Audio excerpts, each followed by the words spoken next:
ষষ্ঠ শ্রেণীর শিক্ষার্থীরা, এই ভিডিওতে তোমাদের নতুন গণিত বইয়ের অনুশীলনী 1.2 এর 7 নং অঙ্কটির সমাধান দিব। তাহলে চলো দেখি 7 নং অঙ্কটিতে কি লেখা রয়েছে।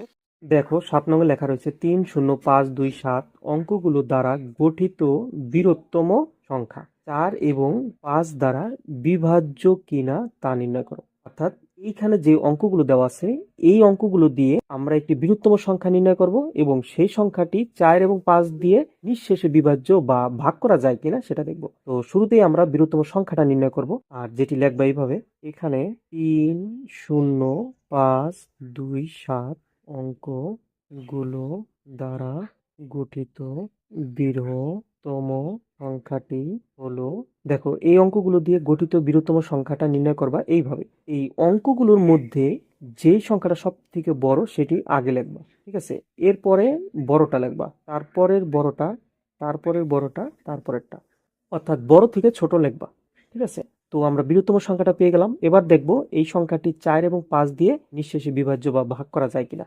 যেখানে আমরা প্রথমেই 4 দিয়ে বিভাজ্য কিনা সেটা দেখব। তার জন্য লিখবো আমরা কি জানি, দেখো কোনো সংখ্যার দশক ও একক স্থানীয় অঙ্ক দ্বারা গঠিত সংখ্যা যদি 4 দ্বারা নিঃশেষে বিভাজ্য হয় তাহলে ওই সংখ্যাটিও 4 দ্বারা নিঃশেষে বিভাজ্য হবে। এক কথায় এই যে আমরা বৃহত্তম সংখ্যাটা পেয়েছি, এটা শেষের দুইটি অঙ্ক দ্বারা যে সংখ্যাটি হয়েছে এটাকে যদি 4 দিয়ে ভাগ করা যায় তাহলে পুরো সংখ্যাটিও 4 দিয়ে ভাগ হবে। তো আমরা তাই লিখবো এইভাবে।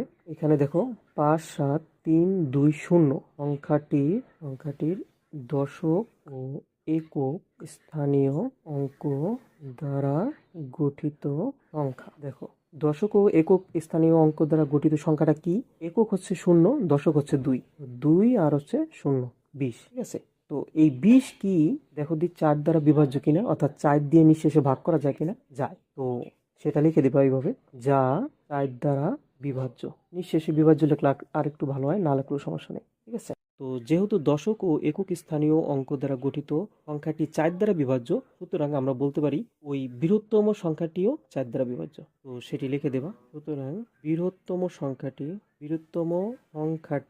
বা এই সংখ্যাটা উঠেও লিখতে পারো বৃহত্তমের জায়গায়, সংখ্যাটিও 4 দ্বারা বিভাজ্য, ঠিক আছে? ওকে, তো আমরা সংখ্যাটি 4 দ্বারা বিভাজ্য তা জেনে গেলাম। এবার দেখব 5 দ্বারা বিভাজ্য কিনা। তো আবার লিখবা, আবার কোনো সংখ্যার একক স্থানীয় অঙ্কটি 0 বা 5 হলে, অর্থাৎ যে কোনো সংখ্যার শেষের অঙ্কটি অর্থাৎ একক স্থানের অঙ্কটি যদি 0 বা 5 হয় তাহলে সেই বা ওই সংখ্যাটিও 5 দ্বারা বিভাজ্য। তাহলে লেখার দরকার নেই, ওই সংখ্যাটিও 5 দ্বারা বিভাজ্য হবে, ঠিক আছে? ওকে, তো আমরা বৃহত্তম সংখ্যাটি তো দেখতে পাচ্ছি একক স্থানীয় অঙ্কে 0 রয়েছে, সুতরাং এই সংখ্যাটিও 5 দ্বারা বিভাজ্য হবে। তাহলে এই কথাটাও তোমাকে বুঝিয়ে দিতে হবে এভাবে, যেহেতু 0, 5, 3, 2, 0 সংখ্যাটি বা বৃহত্তম, মানে এই সংখ্যাটি বা বৃহত্তম সংখ্যাটি যেটি লেখো এটা লেখলেই হবে। সংখ্যাটির একক স্থানীয় অঙ্কটি হলো 0। সুতরাং বৃহত্তম সংখ্যাটিও 5 দ্বারা নিঃশেষে বিভাজ্য অথবা বিভাজ্য লেখলেই হবে, নিঃশেষে বিভাজ্য। ওকে, এই হলো সম্পূর্ণ অঙ্কটি, আশা করি বুঝতে পেরেছো। আর তোমরা চাইলে আবার উত্তর লেখেও বলতে পারো যে সংখ্যাটি 4 এবং 5 দ্বারা বিভাজ্য। না লেখলেও কোনো সমস্যা নাই, কারণ আমি এখানে দুইটাই সমাধান করে লিখে দিয়েছি, সংখ্যাটি 4 দ্বারা বিভাজ্য এবং 5 দ্বারা বিভাজ্য। যাই হোক, আজ আর নয়, কথা হবে তোমাদের পরবর্তী অনুশীলনীর সমস্যার সমাধান নিয়ে পরবর্তী ভিডিওতে ইনশাআল্লাহ। ভালো থেকো সবাই, আল্লাহ হাফেজ।